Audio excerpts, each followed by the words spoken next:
Finally, a truly good game. Space Station 13 reviewer. Help, Clown Grief, please ban he TM. This is actually just a better version of Among Us if you truly look into it, man. Hey people, Seth here. Today, I'll be covering a very niche, very infamous, and very autistic game that everyone's asked me to cover since day one. A game where you and many other real, living people with questionable social intelligence... Yeah, I can remember one thing. This game got kinda too popular because the servers were meant for only a few people.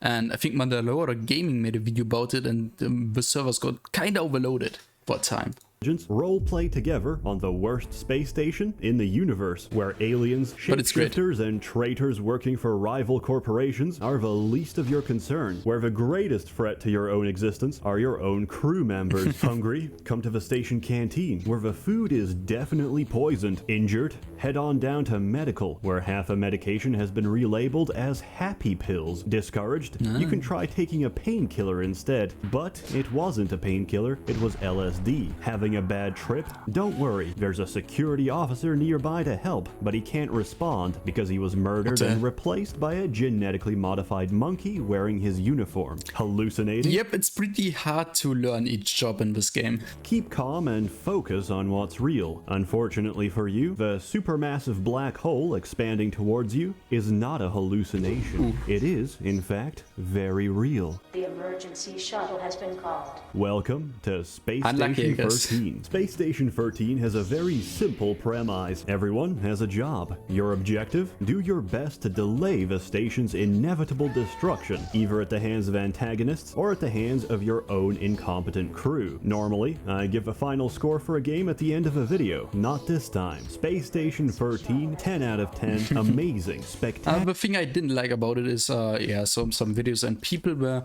literally raging at you if you don't do your job properly, especially if you're new to the game, and that's what I don't like. But it's nearly with every game, it's like that, yeah.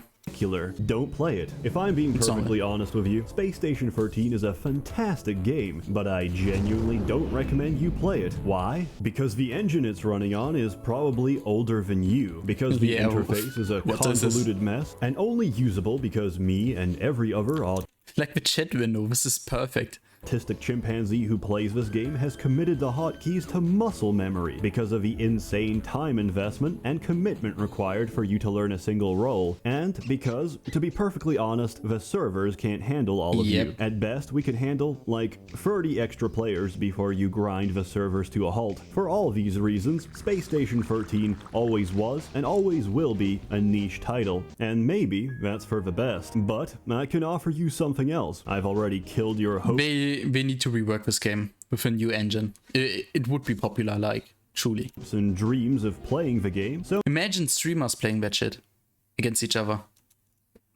Or with each other. This is great stuff. Instead, let me share some stories of my wonderful experience with Space Station 13. These stories span several years and several different servers, the names of which will forever stay anonymous because I respect their privacy, and because I've received threats from some of the more colorful servers to not mention them by name, or else. What's gonna happen if I don't comply? Are they gonna hire a Bitcoin assassin to run me over with his mobility scooter? Is he gonna stab me with his insulin pen? I don't know, but between you and me, I hate having cum delivered to my mailbox and would prefer to keep it that way. Anyway, I remember the first time playing Space Station very vividly. My friends told me to download it and hop on some shitty server. It had furries and erotic roleplay. More on that later. I entered around as an assistant, my job to give assistance and to get my hands burnt off trying to hack into places I don't have access to. As I'm screwing around with airlock wires, my friend comes running down the hallway, dragging someone's unconscious body.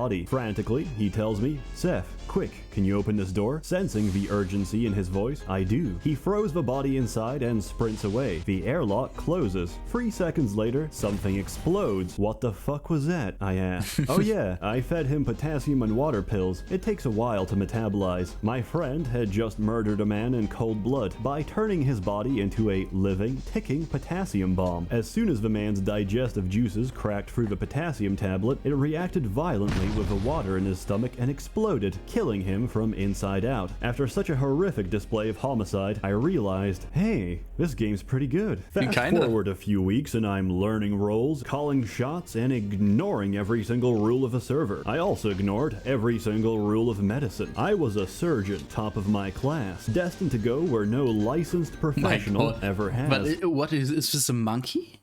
What the? Also, my friend's girlfriend started playing with us. To put it bluntly, she wasn't very good, but she was very interested in progressing the medical field in any way possible. Cargo had just delivered us some complimentary pizza, as thanks for patching up their boys after they got a little too intimate with the xenomorphs on mining station. Brilliance flashed before my eyes. My pupils widened. I started physically sweating, because she said the words I've always dreamt of hearing. Please, turn me into a pizza. And so I got to work. Nurse, get me my scalpel, tweezers, protractor, bone gel, and the rest of the unfinished pizza. One horrified clown watched in the operating theater as I cleanly hacked off and cauterized her hands and feet. I opened the pizza box and began attaching her new cheesy limbs. Help! Sec to surgery, the clown blurted out. He's turning her into a Papa John's. The head of medical stormed in with a host of security officers to detain me, but they were too late. Her hands and feet had already been replaced. Surprisingly, she could walk just fine on a pair of pizza feet, but her lack of opposable pizza thumbs meant that she couldn't really hold anything, let alone pick them up in the first place. However, her pizza hands did make for a convenient and portable source of nutrition. Despite her numerous protests that she consented to the surgery, the head of medical demoted me on the spot and banned me from ever practicing medicine, claiming that you can't consent to being a pizza. I was thrown in jail for the rest of the round. Clearly, there was no appreciation for the arts on this station. So, many rounds later, me and my friends found a new purpose, cleaning up the server, one erotic furry roleplay at a time, using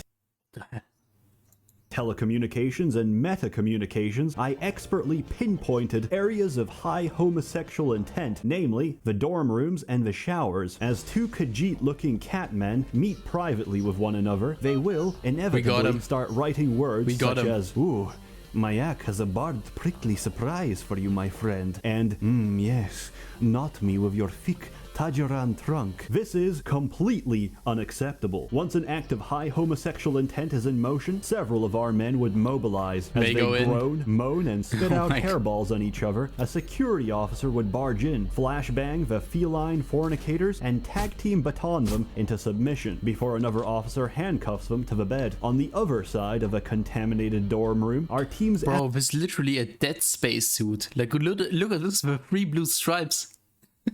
It's literally Dead Space, man. Atmospheric technician sets explosive C4 charges against the station glass. Quickly, we evacuate the biohazard exclusion zone and seal the airlock. Maybe it's a mod. Romeo and Juliet barely have enough time to recover from the flashbang before the charges detonate, depressurizing the room and sucking their bodies out into the black vacuum of space. Another job well done.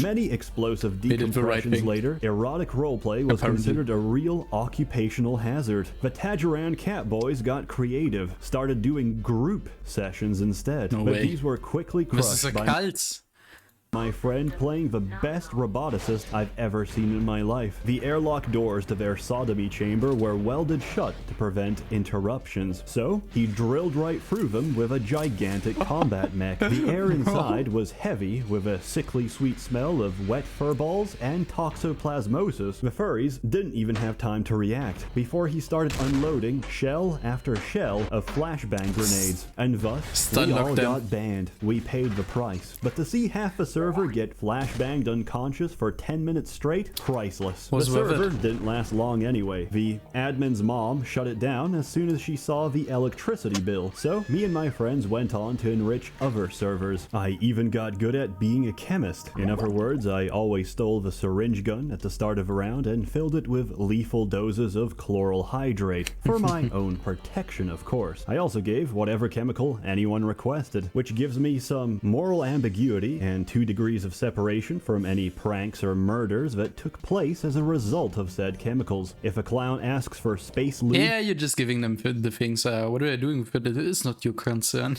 he's gonna get space lube. One time, a clown managed to lube the entire hallway outside of medical, all the way to departures. Now, departures is usually the place where the escape shuttle docks to get us out of our quickly burning heap of a station. However, if there's no call for a shuttle, departures is completely empty, besides the airlock, which the clown had hacked open. Several people came running through medical, slipped on the space lube, and accelerated themselves face first into the infinite vacuum of space. Security figured out it was the clown, and in true security fashion, also slipped on the space lube. With most of the crew floating around dead in space, the station had to be evacuated. He was later banned from playing clown ever again. Several rounds later, I finally spawned as a traitor. Mission specifications decrypted. Welcome to the Syndicate. And I had no idea what I was doing, but I wanted my first time to be special. Conveniently, an assistant comes in, bleeding all over, because he was probably trying to break into the armory without insulated gloves. His character sprite had maximum melanin and an afro. His roleplay friendly name was Madick, an idiot, but a useful idiot. There were no medical staff on hand except me, so I said, "Hey, I know a little bit of surgery, let me fix you up." I put him under general anesthetic and took out my Syndicate PDA. With this, I can discreetly teleport a few traitor items into my inventory to help me achieve my objective, which in this case was... This kind of gives me Trouble in Terrorist Zone vibes, like, this is good game design. Murdering the head of security. I ordered 2 sets of voice-activated explosives, which trigger upon hearing the recorded code phrase. I set this to the word most likely to be spoken by this mentally retarded human being. Can you guess what that is? I surgically opened his ass and inserted the first of the explosives. Then I lodged the second one neatly inside his chest cavity. Closing them up, I took off the anesthetic and began to put my plan in action. I would arm this simple-minded moron with illegal weaponry, with the hopes that security would detain him on possession charges. I gave him all the LSD, all the chloral hydrate syringes, and an entire spray bottle of space lube. I had expertly equipped him to be the ultimate griefing machine. Proud of my work, I gave him a hug and set him loose on the world. But just before he left medical, he turned around and said, "Thanks, nigger." Bro. And we both exploded. Could have gotten banned for this on Twitch? That is the question. Like, nah, I don't know. Like, you need to pre-watch, or you need to have a person to watch a video beforehand, so there's nothing like problematic in a video which can get you banned on Twitch. Like, it's insane if you're a streamer.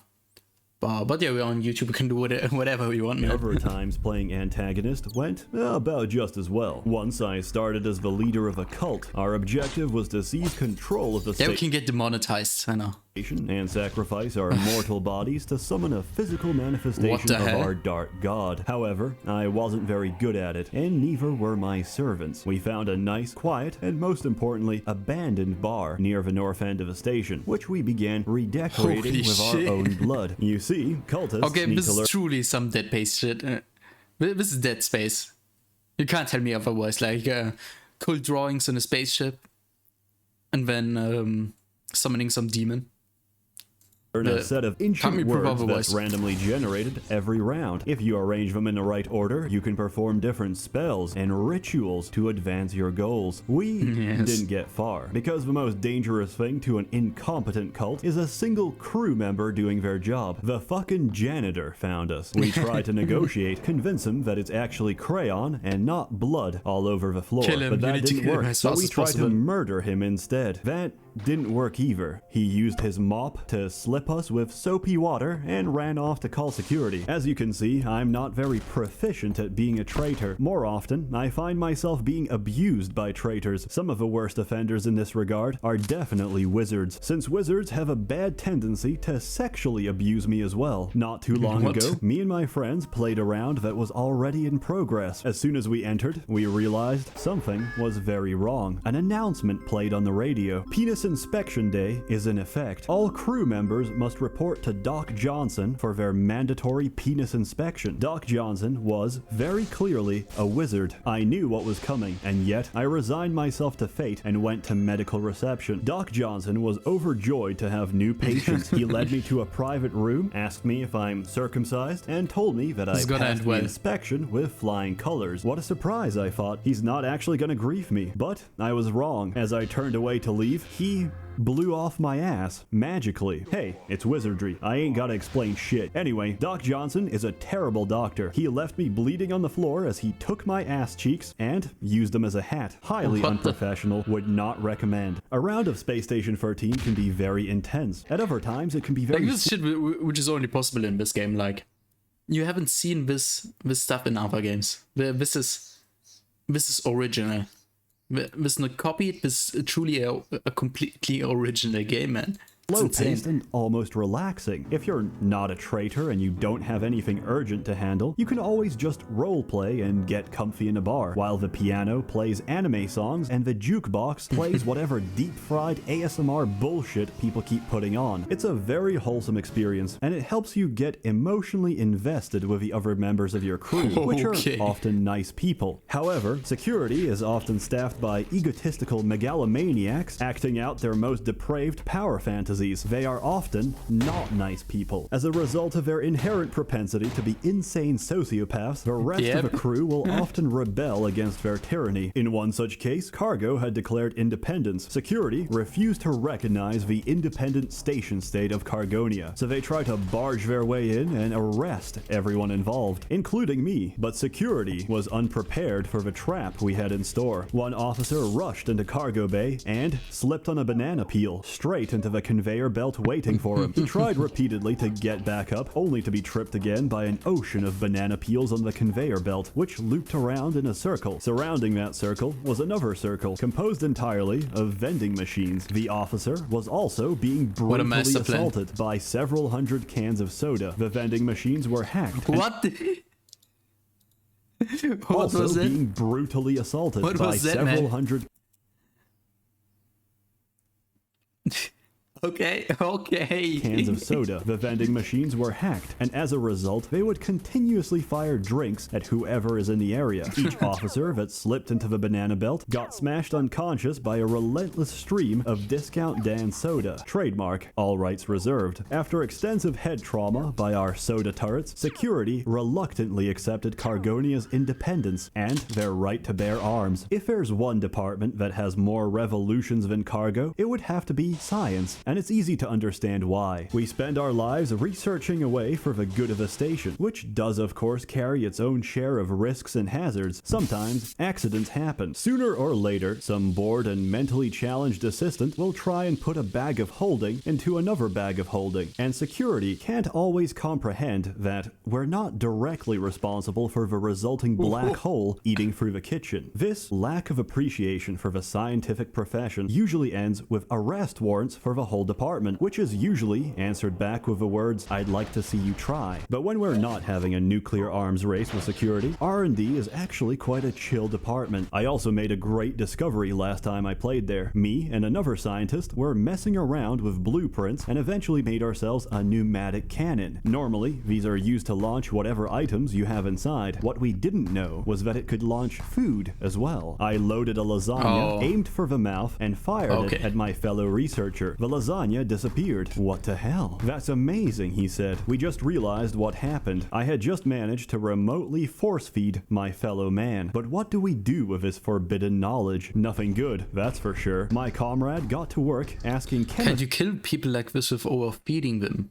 Like, is that a game mechanic? For hallucinogenic drugs. They said no. So we built our own chemistry dispensers, filled up the beakers with happy juice, and ran straight to the kitchen. We injected all the donuts and hot pockets we could find with as much LSD and mind-breaker toxin as they could hold. Then we loaded them into our food delivery system and started firing off at everyone in the hallways. The food was instantly delivered. The crew was instantly satisfied. Several people, including security officers, managed astonished to see the 2 small lines of text indicating that they've just been fed something. They thought it was extremely clever and said they didn't know the pneumatic cannon could do that. Since it was just a bit of harmless fun, we got off scot-free. Minutes later, the hallucination started. Crew members started screaming on the radio. Some were puking, shaking, or convulsing on the ground. Medical couldn't keep up with the bodies. They piled on too quick, and most of the doctors were too busy fighting off non-existent entities to do anything about it. The chemist, who originally refused to give us LSD, was arrested by security on suspicion of intentional food poisoning. It was complete pandemonium, and I think it illustrates perfectly the chaos that is Space Station 13.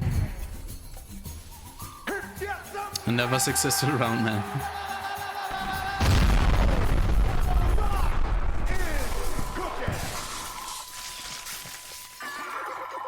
That's all I have for you today, folks. There is, of course, more stories to tell, but we'd literally be here for hours. Space Station 13, a marvelous, unique, and incredibly shitty game. 10 out of 10, don't play it, because if you do, they're gonna blame it on me, and I hate having cum in my mailbox. As always, more content to come, so stay tuned. On other news, I started a Subscribestar account, so if you'd like to invest and don't want to give your money to Patreon, now you can. A warm thanks to the many members of the Merchants Guild, generously funding and bankrolling these videos. You're all truly wonderful. Have a good one.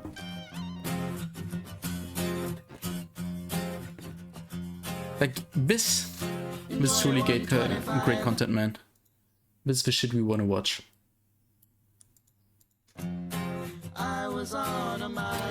Not disappointed at all. Like, this Seth videos are videos which you can watch like after a few years and still have the same quality. That's it. Yeah, exactly. This is quality content which you can rewatch. And yeah, if you want to see more of this stuff, you can leave a like and subscribe, and go subscribe to Seth as well. And see you next time. Wafer out.